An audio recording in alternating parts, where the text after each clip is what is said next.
मुक़द्दस यूहन्ना की मार्फत लिखी गई अंजील, उसका 16वां बाब, उसकी 7वीं आयत से 15वीं आयत तक।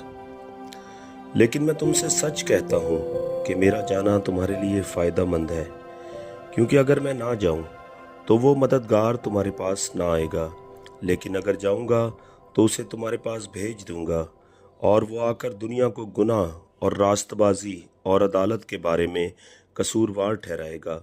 गुनाह के बारे में इसलिए कि वो मुझ पर ईमान नहीं लाते, रास्तबाजी के बारे में इसलिए कि मैं बाप के पास जाता हूँ और तुम मुझे फिर ना देखोगे, अदालत के बारे में इसलिए कि दुनिया का सरदार मुजरिम ठहराया गया है। मुझे तुमसे और भी बहुत सी बातें कहना है, मगर अब तुम उनकी बर्दाश्त नहीं कर सकते। लेकिन जब वो यानी रूहे हक आएगा तो तुमको तमाम सच्चाई की राह दिखाएगा, इसलिए कि वो अपनी तरफ से ना कहेगा, लेकिन जो कुछ सुनेगा वही कहेगा और तुम्हें आइंदा की खबरें देगा। वो मेरा जलाल जाहिर करेगा, इसलिए कि मुझ ही से हासिल करके तुम्हें खबरें देगा।